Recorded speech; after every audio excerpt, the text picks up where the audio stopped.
मी सुद्धा उपनगरामध्ये भाग अतिशय किचकट असून सुद्धा त्यावेळची परिस्थिती आताची परिस्थिती ह्यामध्ये बराच फरक आहे. पण जास्तीत जास्त कसा निधी ओढून आणता येईल त्याचं माझं प्राधान्यानं माझं त्यावर लक्ष असतं. तुमच्याविषयी एक म्हणलं जातं की एक फोन केला की रामाने साहेब हजर आणि काम होईपर्यंत त्याचा पाठपुरावा.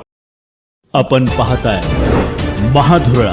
हे आहे गोकुळचं श्रीखंड. अगदी जिभेवर रेंगाळणार. जिभेवरच नाही तर मनावरही रेंगाळणार. गोकुळ श्रीखंड, मनावर रेंगाळणार. नमस्कार, महाधुरळा युट्यूब चॅनलमध्ये मी गुरु बाळमाळे आपल्या सर्वांचं मनापासून स्वागत करतोय. कोल्हापूर महापालिकेत आता प्रचाराचा महाधुरळा सुरू झाला आहे. प्रभाग क्रमांक 19 मध्ये मधुकर रामाने हे काँग्रेसच्या वतीनं मैदानात उतरले आहेत. काँग्रेस पक्षाच्या हात या चिन्हावर ते मैदानात उतरले आहेत. गेले 15-20 वर्षे अतिशय चांगलं काम करून त्यांनी या प्रभागाचा कायापालट केला. प्रभागात एक फोन केला की मधुकर रामाने हे तिथं हजर असतात आणि पाठपुरावा करून ते काम करून घेतात. त्यामुळे प्रभागात पाण्याची समस्या त्यांनी पूर्ण सोडवली, रस्त्यांची समस्या सोडवली, गटरचा विषय सगळा संपवलाय, अनेक हॉल त्यांनी बांधलेले. अतिशय चांगलं काम. 2 वेळा नगरसेवक त्यांच्या सुनबाई महापौर झाल्या, त्यांच्या काळातही अतिशय चांगलं काम कोल्हापूर शहराच्या विकासाच्या दृष्टीने त्यांनी अतिशय चांगलं काम केलं. केवळ आपला प्रभाग नव्हे तर शेजारच्या प्रभागातही हक्कानं काम करणारा नगरसेवक म्हणून मधुकर रामाने यांची ओळख आहे.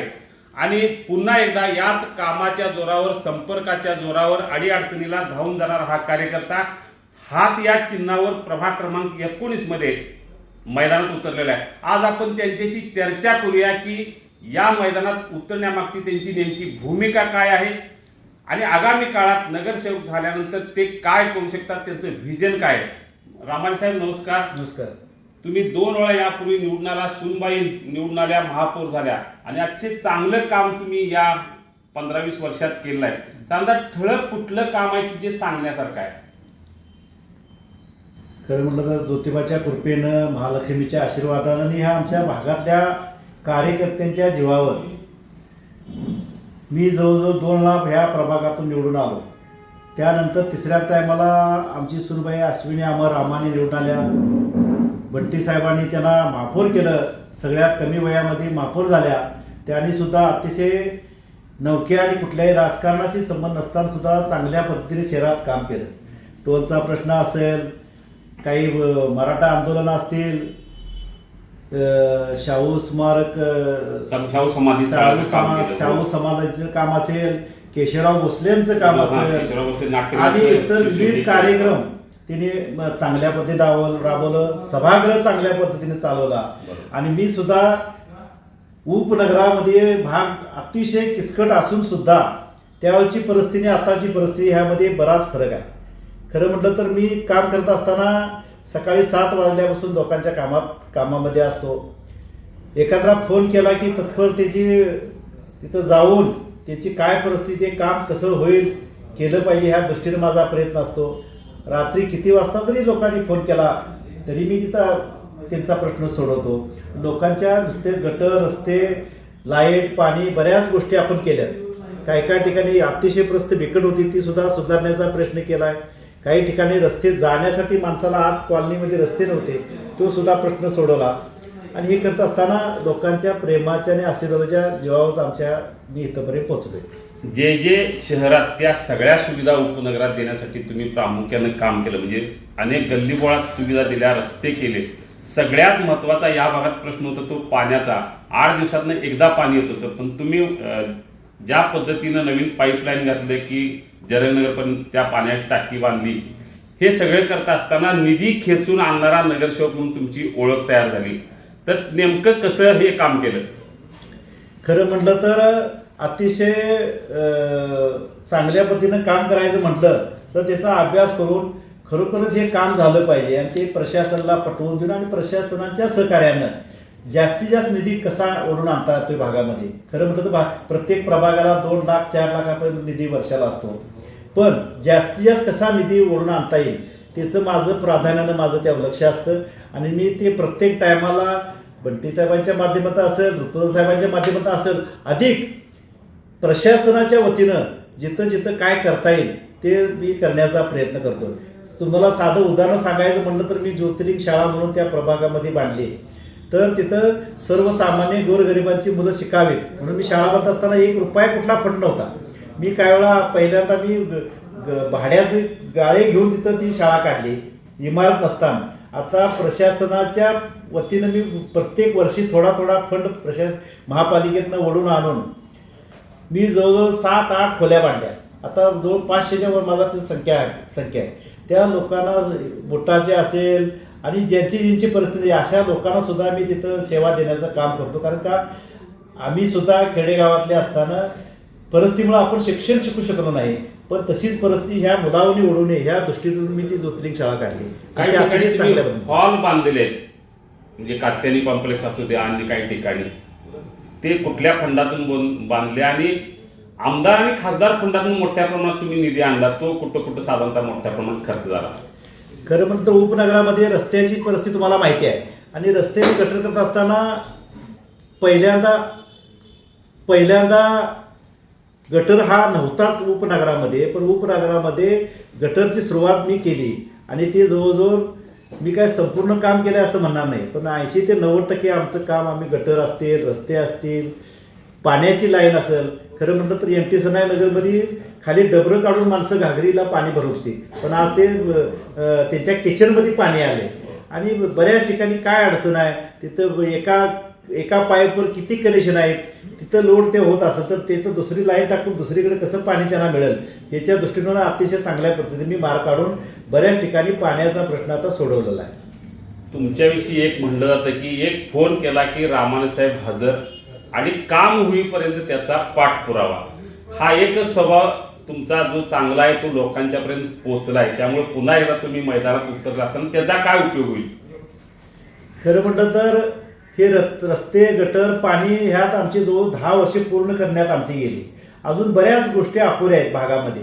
मी जवळजवळ ह्या प्रभागामध्ये 10 ते 12 आमदार फंडातनं असतील, खासदार फंडातनं असतील असे मी हॉल बांधले, पण अजून सुद्धा काही शहरात आहे ते उपनगरात सुद्धा व्हावं अशी आमची भावना आहे. म्हणून तुम्हाला पटणार नाही, ह्या झेलपासून ते हॉकी स्टेडियमपर्यंत ही जो रस्ताच नव्हता, तो रस्ता कुणाला माहिती नव्हता, पण तो महापौर काळाचे अश्विनी रामाने ज्यावेळी महापौर झाले त्यावेळेला मी स्वतः महापालिकेचा फंड वळून आणून तो रस्ता केला. त्याच्यानंतर बंटी साहेबांनी सुद्धा आम्हाला 1-2 कोटी रुपये दिले, त्यातून आम्ही तो रस्ता परत केला. आता सुद्धा रस्ता सुस्थितीत आहे, कारण शहरात खरं म्हटलं तर वाहतुकीची सगळ्यात समस्या मोठी आहे आणि तो जर रस्ता जर तयार झाला नसता आज तर संभाजीनगरमध्ये वाहतूक कोंडीची फार मोठी समस्या झाली असती आणि म्हणून तो मी मार्ग काढला.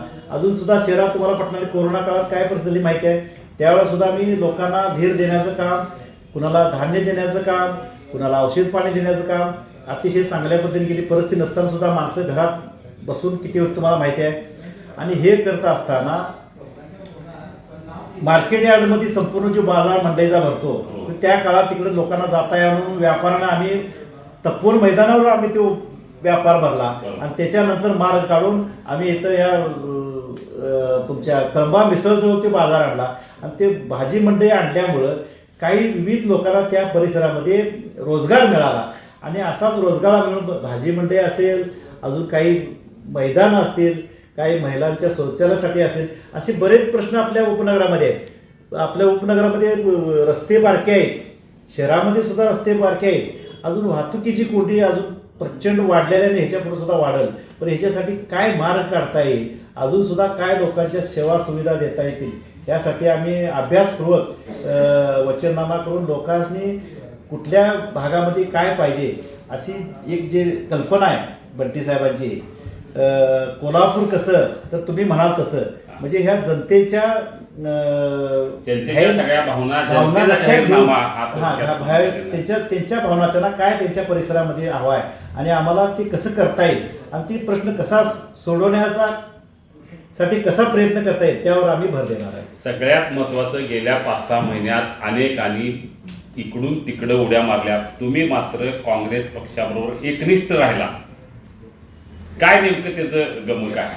खरं म्हटलं तर जनतेच्या विश्वासावर आम्ही इथंपर्यंत पोहोचलोय. 15-20 वर्ष आम्ही नगरसेवक आहे. आमची सूनबाई महापौर झाली. मी स्वतः काम करतोय. खरं म्हटलं तर आमचा अमर म्हणून आहे, आमचा अमर सुद्धा लोकांच्या युवकांच्या पर्यंत जी जी काय सेवा देण्याची असेल किंवा अडचणी असतील मी करून सुद्धा माझ्यापेक्षाही तो एक पाय पुढे जाऊन तो आज काम करत आहे. तरीसुद्धा खरं म्हटलं तर बंटी साहेबांनी संघर्षमय वातावरणामध्ये ज्यावेळी बंटी साहेब सगळ्या सत्ता गेल्या आणि त्या टायमाला महापालिकेची निवडणूक आली आणि कुठलीही बंटी साहेबांच्याकडे सत्ता नव्हती, आमदारकी नव्हती 2015च्या परिस्थितीमध्ये. आणि त्या काळावर ज्यावेळी परिस्थिती असताना सुद्धा आमच्याकडे सत्ता कोल्हापूर शहरातल्या लोकांनी काँग्रेसच्या हातात सत्ता दिली आणि काटावरचं बहुमत होतं. भयानक संघर्ष होता, पण त्या संघर्षामय वातावरणामध्ये बरेच इच्छुक होते. पण अशा परिस्थितीमध्ये मोठमोठे सुद्धा लोक महापौरच्या रेसमध्ये होते. पण सर्वसामान्य माणसाला न्याय मिळाला पाहिजे, सर्वसामान्यासारखा माणूस तिथं जाऊन काम केलं पाहिजे असं म्हणून त्यांनी जे विश्वास टाकला बंटी साहेबांनी आणि ते विश्वास स्वार्थ करण्यासाठी आम्ही एकनिष्ठता पाळून आम्ही एकनिष्ठ राहून जे काम करता येईल ते आम्ही काम करण्याचा प्रयत्न केला. कुठेही त्याचा तडा लागू दिला नाही आणि याच्या पुढेही आम्हाला सत्ता असो नसो जनतेने आम्हाला हातात सत्ता दिली, आम्ही काम करू. नसलं तरी आम्ही जनतेच्या सेवेसाठी तत्परता आम्ही राहू. काम करणारा नगरसेवक, काम करणारा कार्यकर्ता हे मधुकर रामाने यांनी सिद्ध करून दाखवले. त्यामुळे पुन्हा एकदा काँग्रेस पक्षानं त्यांच्यावर विश्वास दाखवत उमेदवारी दिलेली आहे. हात या चिन्हावर मधुकर रामाने हे काँग्रेस पक्षाच्या वतीनं या प्रभाग क्रमांक 19 मध्ये मैदानात उतरलेले आहेत. त्यांनी काम केलेलं आहे, काम अजून करायचं आहे. जनतेचा जाहीरनामा 2 दिवसात येईल. जनता जे म्हणेल काही व्हिजन घेऊन त्यांनी काम करायचा आणखी संकल्प केलेला आहे. काही संकल्प आपल्या मनात असतील तर 2-3 सांगा, म्हणजे नेमकं काय करणार आहे पुढच्या 5 वर्षात. तेच मगाशी सांगितल्याप्रमाणे भाजी मंडई असेल, मुलांना खेळायचं ग्राउंड असेल, अजून विविध प्रश्न असे लोकांच्याकडे आहेत. त्या लोकांच्या जनतेत जाऊन आम्ही त्यांना विचारून त्याचा एक आम्ही आराखडा तयार करणार आणि ते आराखडा तयार केल्यानंतर पहिली प्रायोरिटी कशाला द्यायला पाहिजे, दुसरी प्रायोरिटी कशाला द्यायला पाहिजे, तिसरी प्रायोरिटी कशाला द्यायला पाहिजे, असं एक त्याचा आराखडा तयार करून जे जास्तीत जास्त कसे प्रश्न सोडवता येईल आणि हे प्रश्न सोडवताना त्यात काय मार्ग काढता येईल ह्या पद्धतीनं आम्ही तो मार्ग काढणार.